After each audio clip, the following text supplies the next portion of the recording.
Good morning, good afternoon and good evening. I hope so ಎಲ್ಲರೂ mid term exams ಈಗ ಮಸ್ತ್ preparation ನಡೆಸಿರಿ. And ಈ ವಿಡಿಯೋ ಮಾಡೋದು ಮೇನ್ ಆಬ್ಜೆಕ್ಟಿವ್ ಏನಪ್ಪ ಅಂತಂದ್ರೆ how to score a very good marks. So more than 50+ right. So ಎಲ್ಲ ಓದಿರ್ತೀರಿ, but along with that at last moment ನಿಮ್ಗೆ ಒಂದು ಪ್ಲಾನ್ ಸ್ಟ್ರಾಟಜೀಸ್ ಬೇಕಾಗುತ್ತೆ. ಮೀನ್ಸ್ ನಿಮ್ಗೊಂದು ನಾಲೆಜ್ ಇರಬೇಕು ಯಾವ ಒಂದು ಚಾಪ್ಟರ್ಲಿಂತ ಯಾವ ಟೈಪ್ ಆಫ್ ಕ್ವಶನ್ಸ್ ಬರ್ತಾವೆ, 2 ಮಾರ್ಕ್ಸಿಂದ ಎಷ್ಟು ಕ್ವಶನ್ಸ್ ಬರ್ತಾವೆ, 3 ಮಾರ್ಕ್ಸಿಂದ ಹೆಂಗೆ ಕೇಳ್ತಾರ, 5 ಮಾರ್ಕ್ಸಿಂದ ವೆದರ್ ನ್ಯೂಮೆರಿಕಲ್ ಬರತ್ತೋ ಬರಂಗಿಲ್ಲ ಚಾಪ್ಟರ್ಲಿಂತ. ಸೊ ಒಂದು ಪ್ರಾಪರ್ ಪ್ಲಾನ್ ಇರಬೇಕು. ಸೊ ಅಂದ್ರೆ ಫೈನಲ್ ನಾವು ಏನು ಮಾಡ್ಬೋದು, ಚಲೋತ್ನಾಗ ಸ್ಕೋರ್ ಮಾಡ್ಬೋದು. And when it comes to exam point of view, scoring ಭಾಳ ಇಂಪಾರ್ಟೆಂಟ್ ಐತಿ. ಆ್ಯಂಡ್ ನಾವು at the right time and at the right channel ನೀವು ಅದಿರಿ ಅಂತ ಅನ್ಕೊಂಡಿನ ಈಗ. ಆ್ಯಂಡ್ ಪಕ್ಕ ಅದಿರಿ ರೈಟ್. ಸೊ ಈ ವಿಡಿಯೋ ಒಳಗೆ ನಿಮ್ಗೆ ಮೋಸ್ಟ್ ಇಂಪಾರ್ಟೆಂಟ್ ಕಾನ್ಸೆಪ್ಟ್ಸ್ ಏನೇನು ಬರ್ತಾವೆ, ಸೊ ಅದ್ರ ಬಗ್ಗೆ ಡಿಸ್ಕಷನ್ ಮಾಡ್ಕೊಂಡು ಹೋಗೋಣ. ಆ್ಯಂಡ್ ಬಿಫೋರ್ ದ್ಯಾಟ್ ಎಲ್ಲರಿಗೂ ಪ್ಯಾಟರ್ನ್ ಗೊತ್ತೈತೆ ಅನ್ಕೋತೀನಿ ನಾನು. ಸೊ ಟೋಟಲಿ 70 ಮಾರ್ಕ್ಸಿಗೆ ಎಕ್ಸಾಮ್ ಬರೀತೀರಿ. And out of that 70 marks ನಿಮ್ಗೆ ಸ್ಟಾರ್ಟಿಂಗ್ 15 ಆಬ್ಜೆಕ್ಟಿವ್ ಟೈಪ್ ಕ್ವಶನ್ಸ್ ಇರ್ತಾವೆ. ಸೊ ಅದ್ರಾಗ ಎಲ್ಲಾನು ಅಟೆಂಪ್ಟ್ ಮಾಡ್ಬೇಕು ನೀವು. ಆ್ಯಂಡ್ ಆಫ್ಟರ್ ದ್ಯಾಟ್ ನಿಮ್ಗೆ ನೆಕ್ಸ್ಟ್ ಏನು ಇರುತ್ತಪ್ಪ ಅಂತಂದ್ರೆ ಫಿಲ್ ಇನ್ ದ ಬ್ಲಾಂಕ್ಸ್ ಇರುತ್ತೆ. So 5 fill in the blanks ಕೊಟ್ಟಿರ್ತಾರ, 5 ಬರೀಬೇಕು. But the advantages with options ಇರುತ್ತೆ. ಸೊ ಕರೆಕ್ಟಾಗಿ ಥಿಂಕ್ ಮಾಡಿ ಆನ್ಸರ್ ಬರೀರಿ. ಆ್ಯಂಡ್ ನೆಕ್ಸ್ಟ್ ಟು ದ್ಯಾಟ್ ನಿಮ್ಗೆ ಏನಿರುತ್ತಪ್ಪ ಅಂದ್ರೆ 2 ಮಾರ್ಕ್ಸಿನ ಕ್ವಶನ್ಸ್ ಇರ್ತಾವೆ. ಒಟ್ಟ 5 ಕ್ವಶನ್ಸ್ ಬರೀಬೇಕು, ಬಟ್ ನಿಮ್ಗೆ ಅಲ್ಲಿ ಚಾಯ್ಸಸ್ ಇರ್ತಾವೆ. So it's a very good thing. So out of those choices ನೀವೇನು ಮಾಡಬೇಕು, ಜಸ್ಟ್ 5 ಬರೀಬೇಕು. ಆ್ಯಂಡ್ ನೆಕ್ಸ್ಟ್ ಏನಿರುತ್ತಪ್ಪ ಅಂದ್ರೆ 3 ಮಾರ್ಕ್ಸಿನ ಕ್ವಶನ್ ಇರುತ್ತಾವೆ. ಅಗೇನ್ ಅಲ್ಲೂ ಕೂಡ ನಿಮ್ಗೆ ಚಾಯ್ಸಸ್ ಇರ್ತಾವೆ. ಅಗೇನ್ ಅಲ್ಲೂ 5 ಕ್ವಶನ್ಸ್ ಬರೀಬೇಕು. ಆ್ಯಂಡ್ ನೆಕ್ಸ್ಟ್ ಲಾಂಗ್ ಆನ್ಸರ್ಸ್ ಇರುತ್ತಾವೆ 5 ಮಾರ್ಕ್ಸಿಗೆ. And again will get choices there also. But ಅಲ್ಲಿ 3 ಆನ್ಸರ್ ಮಾಡ್ಬೇಕು ನೀವು. And I mean 3 questions attend ಮಾಡಬೇಕು. ಆ್ಯಂಡ್ ನೆಕ್ಸ್ಟ್ ಏನಪ್ಪ ಅಂತಂದ್ರೆ ನ್ಯೂಮರಿಕಲ್ ಪ್ರಾಬ್ಲಮ್ಸ್ ಇರತ್ತೆ. ಅಗೇನ್ ಅಲ್ಲೂ ನಿಮ್ಗೆ ಚಾಯ್ಸಸ್ ಇರತ್ತೆ. ಆ್ಯಂಡ್ ಔಟ್ ಆಫ್ 4 ಕ್ವಶನ್ಸ್ ನೀವೇನು ಮಾಡ್ಬೇಕಂದ್ರೆ ಒಂದು 2 ಕ್ವಶನ್ಸ್ನ ಅಟೆಂಪ್ಟ್ ಮಾಡಿ ಬರೀಬೇಕು. ಸೊ ಈ ಟೈಪ್ ನಿಮ್ಗೊಂದು ಪ್ಯಾಟರ್ನ್ ಇರತ್ತೆ. ಇವಾಗ ನಾವೇನು ಮಾಡೋಣಪ್ಪ ಅಂದ್ರೆ ಫಸ್ಟ್ ಚಾಪ್ಟರ್ಲಿಂದ ಏನೇನು ಇಂಪಾರ್ಟೆಂಟ್ ಐತಿ, ಸೊ ಅದ್ರ ಬಗ್ಗೆ ಡಿಸ್ಕಷನ್ ಮಾಡೋಣಂತ. ಫಸ್ಟ್ ಚಾಪ್ಟರ್ದಾಗ ನಿಮ್ಗೆ ಅಗೇನ್ ಆಬ್ಜೆಕ್ಟಿವ್ ಒಳಗೆ 1 ಇಲ್ಲ 2 ಕ್ವಶನ್ಸ್ ಬರ್ತಾವೆ. ಮೋಸ್ಟ್ ಇಂಪಾರ್ಟೆಂಟ್ ಥಿಂಗ್, ಎಲ್ಲ ಕ್ವಾಂಟಿಟೀಸಿಂದ ಫಾರ್ಮುಲಾ ಬ್ಯಾಟ್ ಹಾಕ್ರಿ. ಡೈಮೆನ್ಷನ್ ಫಾರ್ಮುಲಾ ಬ್ಯಾಟ್ ಹಾಕ್ಬೇಡ್ರಿ.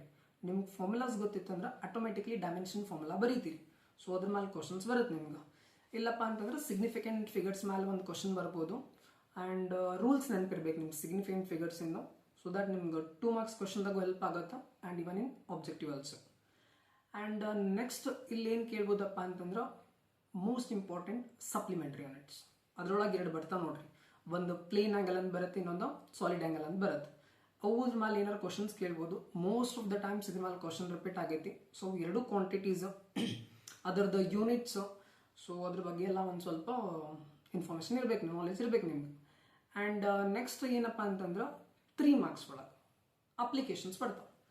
ಅದ್ರಾಗೂ to check the correctness of equation most important ಒಂದು ಕ್ವಶನ್ ಪಕ್ಕ ಬರುತ್ತೆ. ಅದ್ರ ಒಳಗೂ ನಿಮ್ಗೆ ನಾವು 3 ಕೈನಮೆಟಿಕ್ ಇಕ್ವೇಶನ್ಸ್ ಆಫ್ ಮೋಷನ್ ಅಂತದ ನೋಡ್ರಿ. ಸೊ ಅದನ್ನ ಕ್ವಶನ್ಸ್ ಮೆನಿ ಟೈಮ್ ಕೊಟ್ಟಿರ್ತಾರ. ಕ್ವಶನ್ ಕೊಟ್ಟು check whether the give equation is right or wrong, ಅದ್ರ ಮೇಲೆ ಕ್ವಶನ್ ಕೇಳ್ತಾರ. ಸೊ ಅದನ್ನ ಪ್ರಾಕ್ಟೀಸ್ ಮಾಡಿ. ಇನ್ ಕೇಸ್ ಅವು 3 ಏನಾರ ಕ್ವಶನ್ ಬಂದಿಲ್ಲಪ್ಪ ಅಂತಂದ್ರೆ ½ mv² = mgh. ಸೊ ಅದನ್ನು ಕೂಡ ಅವ್ರು ಏನಾರು ಕೇಳ್ಬೋದು. But to check the correctness ಬಗ್ಗೆ ಒಂದು ಪಕ್ಕ ಕ್ವಶನ್ ಇರತ್ತೆ. ಸೊ ಅದ್ರ ಬಗ್ಗೆ ಪ್ರಾಕ್ಟೀಸ್ ಮಾಡಿರಿ. ಆ್ಯಂಡ್ ನೆಕ್ಸ್ಟ್ ಏನಪ್ಪ ಅಂತಂದ್ರೆ ಇನ್ನೊಂದು ಅಪ್ಲಿಕೇಶನ್ ಬರುತ್ತೆ ನೋಡ್ರಿ. To find the relation between various physical quantities right. So t = 2π√L/g time period of a simple pendulum. So ಇದ್ರ ಮೇಲೆ ನಿಮ್ಗೆ 5 ಮಾರ್ಕ್ಸಿನ ಕ್ವಶನ್ ಬಂದರೂ ಬರ್ಬೋದು. ಸೊ ಪ್ರಾಕ್ಟೀಸ್ ಮಾಡಿರಿ. ಆ್ಯಂಡ್ ಇನ್ನೊಂದು 2 ಮಾರ್ಕ್ಸಿಗೆ ಅಥವಾ 3 ಮಾರ್ಕ್ಸ್ದಾಗ ಮೋಸ್ಟ್ ಇಂಪಾರ್ಟೆಂಟ್ ಯಾವುದಪ್ಪ ಅಂದ್ರೆ limitations of dimension analysis. Means ಅದರದ್ದು ಡಿಸ್ಅಡ್ವಾಂಟೇಜಸ್. ಸೊ ಅದನ್ನ ಒಂದು ಸ್ವಲ್ಪ ಡಿಸ್ಅಡ್ವಾಂಟೇಜಸ್ ಅದಾವೆ. ಸೊ ಅದನ್ನು ಬ್ಯಾಟ್ ಮಾಡಿರಿ. ಸೊ ಫಸ್ಟ್ ಚಾಪ್ಟರ್ ಒಳಗೆ ಇಷ್ಟೆಲ್ಲ ಪಾಯಿಂಟ್ಸ್ ಭಾಳ ಇಂಪಾರ್ಟೆಂಟ್ ಅದಾವೆ. ಇದನ್ನ ಮಾತ್ರ ನೀವು ನೆಗ್ಲೆಕ್ಟ್ ಮಾಡಂತಿಲ್ಲ. ಓಕೆ, ನೆಕ್ಸ್ಟ್ ಚಾಪ್ಟರ್ ಯಾವ್ದು ಬರುತ್ತಪ್ಪ ಅಂದ್ರೆ motion in a straight line. ಅದ್ರ ಒಳಗಂತೂ ಎಲ್ಲ ಡೆಫಿನೇಷನ್ಸ್ ಬ್ಯಾಟ್ ಮಾಡಿರಿ. Distance, displacement, speed, velocity. ಅದ್ರೊಳಗೆ ಮತ್ತೆ ನಿಮ್ಗೆ ಬರ್ತಾವೆ ನೋಡ್ರಿ. Instantaneous velocity, instantaneous acceleration, average velocity right. ಇದ್ರ ಬಗ್ಗೆ ಎಲ್ಲ ನಿಮ್ಗೆ ಡೆಫಿನೇಷನ್ಸ್ ಗೊತ್ತಿರಬೇಕು. And along with that formula also very important. And differences ಕೇಳ್ತಾರೆ 2 ಮಾರ್ಕ್ಸಿಗೆ. Difference between speed, velocity, distance and displacement. So ಅದ್ರ ಬಗ್ಗೆ ನಿಮ್ಗೆ ಒಂದು ಸ್ವಲ್ಪ ಪಾಯಿಂಟ್ಸ್ ಗೊತ್ತಿರಬೇಕು. ಆ್ಯಂಡ್ ನೆಕ್ಸ್ಟ್ ಟು ದ್ಯಾಟ್ ಇಲ್ಲಿ ಏನಪ್ಪ ಅಂತಂದ್ರೆ ಗ್ರಾಫಿಕಲ್ ಬೇಸ್ಡ್ ಕ್ವಶನ್ಸ್ ಬರ್ತಾವೆ, ಒಬ್ಜೆಕ್ಟಿವ್ದಾಗೂ ಬರುತ್ತೆ. ಆ್ಯಂಡ್ ಇವನ್ 2 ಮಾರ್ಕ್ಸ್ ಒಳಗೂ ನಿಮ್ಗೆ ಯಾವ್ದಾರ ಗ್ರಾಫ್ ಡ್ರಾ ಮಾಡ್ರಿ ಅಂತ ಕೇಳ್ಬೋದು. ಎಕ್ಸ್ ಟಿ ಇರ್ಬೋದು, ವಿ ಟಿ ಗ್ರಾಫ್ ಇರ್ಬೋದು, ಎ ಟಿ ಗ್ರಾಫ್ ಇರ್ಬೋದು, ಯಾವ್ದಾರ ಒಂದು ಗ್ರಾಫ್ ಕೇಳ್ಬೋದು. ಮೀನ್ಸ್ ಒಂದು ಕಂಡೀಷನ್ ಕೊಡ್ತಾರೆ ನಿಮ್ಗೆ. ಸೊ ಬೇಸ್ಡ್ ಆನ್ ದ್ಯಾಟ್ ನೀವು ಏನು ಮಾಡಬೇಕು, ಗ್ರಾಫ್ನ ಪ್ಲಾಟ್ ಮಾಡಬೇಕು. ಆ್ಯಂಡ್ ನೆಕ್ಸ್ಟ್ ನಿಮ್ಗೆ ಮೋಸ್ಟ್ ಇಂಪಾರ್ಟೆಂಟ್ ಈ ಕ್ವಶನ್ ಪಕ್ಕ ಎಕ್ಸಾಮ್ದಾಗ ಬರುತ್ತೆ. ಇನ್ ಕೇಸ್ ಎಕ್ಸಾಮ್ದಾಗ ಈ ಕ್ವಶನ್ ಎಕ್ಸಾಮ್ ಬಿಟ್ಟು ಹೊರಗಡೆ ಬರ್ರಿ, ಅಷ್ಟು ಗ್ಯಾರಂಟಿ ಕೊಡ್ತೀನಿ ನಿಮ್ಗೆ. ಮತ್ತು ಬಂದಿದ್ದೀರಿ ಮೀನ್ಸ್ ಮೋಸ್ಟ್ ಇಂಪಾರ್ಟೆಂಟ್ ಐತಿ. ಸೊ ಇದನ್ನು ಮಾತ್ರ ನೀವು ಪ್ರಾಕ್ಟೀಸ್ ಮಾಡಬೇಕು. ಯಾವ ಕ್ವಶನ್ ಅಪ್ಪ ಅಂತಂದ್ರೆ what is V T graph derived expression ಅಂತಂದು ಒಂದು ಯಾವ್ದಾರ ಇಕ್ವೇಶನ್ ಕೊಡ್ತಾರ, ಅದನ್ನ ನೀವೇನು ಮಾಡಬೇಕು, ಡಿರೈವೇಶನ್ ಮಾಡಬೇಕು. Kinematic equation of motion by graphical method. So ಒಂದು ವಿ ಟಿ ಗ್ರಾಫ್ ಡ್ರಾ ಮಾಡಿ ಅದು ಯಾವ ಇಕ್ವೇಶನ್ ಕೇಳಿರ್ತಾರೆ ಅದನ್ನ ಏನು ಮಾಡ್ಬೇಕು, ನೀವು ಡಿರೈವ್ ಮಾಡ್ಕೊಂಡು ಹೋಗ್ಬೇಕು. ಮೋಸ್ಟ್ ಇಂಪಾರ್ಟೆಂಟ್ ಪ್ರಾಕ್ಟೀಸ್ ಮಾಡಿದ್ವಿ, 5 ಮಾರ್ಕ್ಸಿಗೆ ಬರುತ್ತೆ.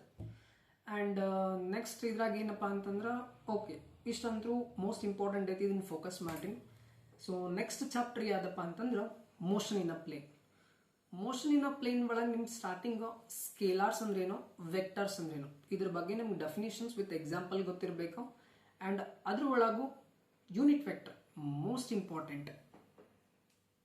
ಓಕೆ, ಅದ್ರಾಗೂ ಯೂನಿಟ್ ವೆಕ್ಟರ್ ಭಾಳ ಇಂಪಾರ್ಟೆಂಟ್ ಐತಿ. ಸೊ ಅದನ್ನೇನು ಮಾಡಿರಿ, ಪ್ರಾಕ್ಟೀಸ್ ಮಾಡ್ಬೇಕು ನೀವು. And next to that unit ವೆಕ್ಟರ್ದು ಫಾರ್ಮುಲಾನ ನೋಡ್ಕೋರಿ. ಆ್ಯಂಡ್ ನೆಕ್ಸ್ಟ್ ಏನಪ್ಪ ಅಂತಂದ್ರೆ ರೆಸಲ್ಯೂಷನ್ ಆಫ್ ವೆಕ್ಟರ್ ಹಂಗಂದ್ರೆ ಏನು, ಡೆಫಿನೇಷನ್ ಆ್ಯಂಡ್ ಅದು ಕಂಪೋನೆಂಟ್ಸ್ ಹೆಂಗೆ ಸ್ಪ್ಲಿಟ್ ಮಾಡಬೇಕು ಅದ್ರ ಬಗ್ಗೆ ಒಂದು ಸ್ವಲ್ಪ ನಾಲೆಜ್ ಇರಬೇಕು. ಆ್ಯಂಡ್ ನೆಕ್ಸ್ಟ್ ಟು ದ್ಯಾಟ್ ನಿಮ್ಗೆ ಏನಪ್ಪ ಅಂದ್ರೆ triangle of vector addition, parallelogram of vector addition, ಇದ್ರ ಮೇಲೆ ಕ್ವಶನ್ಸ್ ಬರ್ತಾವೆ. ಸೊ ಎಕ್ಸ್ಪ್ಲನೇಷನ್ ಸ್ಟೇಟ್ಮೆಂಟ್ ಪರ್ಫೆಕ್ಟ್ ಆಗ್ರಿ, 3 ಮಾರ್ಕ್ಸಿಗೆ ಒಂದು ಕ್ವಶನ್ ಬರುತ್ತೆ. ಆ್ಯಂಡ್ 5 ಮಾರ್ಕ್ಸಿಗೆ ಏನು ಕೇಳ್ಬೋದಪ್ಪ ಅಂತಂದ್ರೆ ಡಿರೈವೇಶನ್ ಕೇಳ್ತಾರೆ. Derive the expression for resultant ಮತ್ತು ಮ್ಯಾಗ್ನಿಟ್ಯೂಡ್ ಅದ್ರ ಬಗ್ಗೆ ಕೇಳ್ತಾರೆ ಆಫ್ 2 ವೆಕ್ಟರ್ಸ್. ಸೊ ಅದು ಬರುತ್ತೆ ನೋಡಿ, resultant R is equals to root of f1 square plus f2 square plus 2f1 f2 cos theta, right. And also direction. So ಇದ್ರ ಮೇಲೆ question ಬರುತ್ತೆ. ಸೊ ಅದನ್ನು ಪ್ರಾಕ್ಟೀಸ್ ಮಾಡಿರಿ. ಆ್ಯಂಡ್ ನೆಕ್ಸ್ಟ್ ಇದ್ರಾಗ ಏನು ಇಂಪಾರ್ಟೆಂಟ್ ಅಪ್ಪ ಅಂತಂದ್ರೆ ಪ್ರೊಜೆಕ್ಟೈಲ್ ಮೋಷನ್. ಇದ್ರಾಗ ಒಂದು ಕಾನ್ಸೆಪ್ಟ್ ಬಿಡಕ್ಕೆ ಹೋಗ್ಬೇಡ್ರಿ, ಮೋಸ್ಟ್ ಇಂಪಾರ್ಟೆಂಟ್ ಐತಿ. ಎಲ್ಲ ಫಾರ್ಮುಲಾಸ್ ಆಗಿರ್ಬೋದು, ಡಿರೈವೇಷನ್ಸ್ ಆಗಿರ್ಬೋದು, ಕಂಪ್ಲೀಟ್ ಆಗಿ ಎಲ್ಲಾನು ಇದ್ರಾಗ ಸ್ಟಡಿ ಮಾಡ್ರಿ. ಈ ಕಾನ್ಸೆಪ್ಟ್ ಮಾತ್ರ ಏನು ಸ್ಕಿಪ್ ಮಾಡಂತಿಲ್ಲ, ಮ್ಯಾಕ್ಸಿಮಮ್ ಮಾರ್ಕ್ಸ್ ಬರುತ್ತೆ. ಇವನ್ ನ್ಯೂಮರಿಕಲ್ ಕ್ವಶನ್ ಆಲ್ಸೋ ಈ ಕಾನ್ಸೆಪ್ಟಿಂದ ಬರುತ್ತೆ. ಸೊ ಸ್ಕಿಪ್ ಮಾಡಕ್ಕೆ ಹೋಗ್ಬೇಡ್ರಿ ಈ ಟಾಪಿಕ್ನ. ಆ್ಯಂಡ್ ಆಲ್ದೋ ಇನ್ನೊಂದು ಯಾವ್ದಪ್ಪ ಅಂದ್ರೆ ಕೈನಮೆಟಿಕ್ ಇಕ್ವೇಶನ್ಸ್ ಆಫ್ ಮೋಷನ್, ಅಲ್ಲೂ ನಿಮ್ಗೆ ಏನಾಗುತ್ತೆ ಅಂದ್ರೆ ಅವು ಇಕ್ವೇಶನ್ಸ್ ಆಫ್ ಮೋಷನ್ ಮೇಲೆ ಒಂದು ಕ್ವಶನ್ ಇರ್ತೈತೆ ನ್ಯೂಮರಿಕಲ್. ಸೊ ಯಾವುದೊಂದು ಅಪ್ರಾಪ್ರಿಯೇಟ್ ಇಕ್ವೇಶನ್ ಅನ್ಸುತ್ತೋ ಅದನ್ನ ಯೂಸ್ ಮಾಡ್ಕೊಂಡು ನೀವೇನು ಮಾಡಬೇಕು, ಸಾಲ್ವ್ ಮಾಡಬೇಕು. ಸೊ ಇಷ್ಟು ಇಂಪಾರ್ಟೆಂಟ್ ಐತಿ. ಆ್ಯಂಡ್ ನೆಕ್ಸ್ಟ್ ಚಾಪ್ಟರ್ ಯಾವ್ದಪ್ಪ ಅಂದ್ರೆ loss of motion. Loss of motion ಅಂದ್ಕೊಳ್ಳಿ 3 ಲಾಸ್ ಏನದಲ್ಲ, 3 ಬೈಟ್ ಹಾಕ್ರಿ ಸ್ಟೇಟ್ಮೆಂಟ್ ವಿತ್ ಎಕ್ಸಾಂಪಲ್ಸ್ ಗೊತ್ತಿರ್ಬೇಕು ನಿಮ್ಗೆ. ಆ್ಯಂಡ್ ನೆಕ್ಸ್ಟ್ ಇನರ್ಷಿಯಾ ಅಂದ್ರೆ ಏನೋ ಡೆಫಿನೇಷನ್ ಬೈಟ್ ಹಾಕ್ರಿ. ಆ್ಯಂಡ್ ನೆಕ್ಸ್ಟ್ ಫ್ರಿಕ್ಷನ್ ಬಗ್ಗೆ, ಫ್ರಿಕ್ಷನ್ ಅಂದ್ರೇನು, ಟೈಪ್ಸ್ ಆಫ್ ಫ್ರಿಕ್ಷನ್. ಆ್ಯಂಡ್ ಇದ್ರೊಳಗೆ ಮೋಸ್ಟ್ ಇಂಪಾರ್ಟೆಂಟ್ ಯಾವ್ದಪ್ಪ ಅಂದ್ರೆ methods to reduce friction. So ಒಂದು ಸ್ವಲ್ಪ ಮೆಥಡ್ಸ್ ಬರ್ತಾವೆ, ಅವು ಯಾವ ಮೆಥಡ್ಸ್ ಅಂತ ಹೇಳಿ ಬರಿಬೇಕು, ಭಾಳ ಇಂಪಾರ್ಟೆಂಟ್ ಐತಿ. ಈ ಕ್ವಶನ್ ಮಾತ್ರ ಸ್ಕಿಪ್ ಮಾಡಂತಿಲ್ಲ. And next types of friction ಒಳಗೆ ಕೋ ಎಫಿಷಿಯಂಟ್ ಆಫ್ ಫ್ರಿಕ್ಷನ್ ಅಂತ ಬರ್ತಾವೆ, ಅದ್ರ ನಡುವೆ ಏನು ರಿಲೇಷನ್ ಬರುತ್ತೆ ಅಂತ ಒಂದು ಕ್ವಶನ್ ಆಬ್ಜೆಕ್ಟಿವ್ದಾಗ ಕೇಳ್ಬೋದು ನಿಮ್ಗೆ. ಸೊ ಅದ್ರ ಬಗ್ಗೆ ಒಂದು ಸ್ವಲ್ಪ ನಾಲೆಜ್ ಇರಬೇಕು. And next uniform circular motion, ಅದ್ರೊಳಗೆ ಸೆಂಟ್ರಿಪಿಟಲ್ ಎಕ್ಸಲರೇಷನ್, ರೈಟ್, ಅದನ್ನ ಬಗ್ಗೆ ಡಿಸ್ಕಷನ್ ಮಾಡ್ರಿ. ಅದ್ರ ಬಗ್ಗೆ ಓದ್ರಿ, ಭಾಳ ಇಂಪಾರ್ಟೆಂಟ್ ಐತಿ. And linear velocity, angular velocity ನಡುವೆ ಏನು ರಿಲೇಷನ್ ಬರುತ್ತೆ, ಈ ಒಂದು ಕ್ವಶನ್ ನಿಮ್ಗೆ ಆಬ್ಜೆಕ್ಟಿವ್ ಒಳಗೆ ಕೇಳ್ಬೋದು, ರೈಟ್. ಸೊ ಇಷ್ಟೆಲ್ಲ ಇಂಪಾರ್ಟೆಂಟ್ ಐತಿ. ಆ್ಯಂಡ್ ಅಲಾಂಗ್ ವಿತ್ ದಟ್ ಇನ್ನೊಂದು ಕಾನ್ಸೆಪ್ಟ್ ಬ್ಯಾಂಕಿಂಗ್ ಆಫ್ ಫ್ರೂಟ್ಸ್ ಅಂತ ಬರುತ್ತೆ. ಸೊ ಮ್ಯಾಕ್ಸಿಮಮ್ ವೆಲಾಸಿಟಿ ಎಕ್ಸ್ಪ್ರೆಷನ್ ಏನು ಬರುತ್ತೆ ಅದನ್ನ ಒಂದು ಡೆರೈವೇಷನ್ ಮಾಡ್ಬೇಕು ನೀವು. ಸೊ ಅದನ್ನೂ ಫೋಕಸ್ ಮಾಡಿರಿ. ಸೊ ಇಷ್ಟೊತ್ತನ್ನು ನಾವು ಏನೇನು ಡಿಸ್ಕಷನ್ ಮಾಡಿದ್ವಿ, ಇಷ್ಟು ಕಾನ್ಸೆಪ್ಟ್ಸ್ ಓದಿದ್ರೆ ನೀವು ಮ್ಯಾಕ್ಸಿಮಮ್ ನಿಯರ್ಲಿ ಒಂದು 35 to 40 ಮಾರ್ಕ್ಸ್ ಮಟ್ಟ ಬರ್ತೀರಿ. ಆ್ಯಂಡ್ ಇನ್ನು 3 ಚಾಪ್ಟರ್ಸ್ ಉಳಿದ್ವು, that is work energy power, system of particles ಮತ್ತು ಗ್ರಾವಿಟೇಷನ್. ಸೊ ಅದ್ರ ಒಳಗೆ ಏನೇನು ಇಂಪಾರ್ಟೆಂಟ್ ಐತಿ, ಏನೇನು ಓದ್ಬೇಕು ಅನ್ನೋದು ನಿಮ್ಗೆ ನೆಕ್ಸ್ಟ್ ವಿಡಿಯೋ ಒಳಗೆ ನಾನು ಅಪ್ಲೋಡ್ ಮಾಡ್ತೀನಿ. And along with that numerical ಪ್ರಾಬ್ಲಮ್ಸ್ನ ಯಾವ ಕಾನ್ಸೆಪ್ಟ್ ಯಾವ ಚಾಪ್ಟರ್ಲಿಂದ ನಿಮ್ಗೆ ಕ್ವಶನ್ಸ್ ಬರ್ತಾವೆ ಅದ್ರ ಬಗ್ಗೆ ನಾವು ಅಲ್ಲಿ ಡಿಸ್ಕಷನ್ ಮಾಡೋಣ.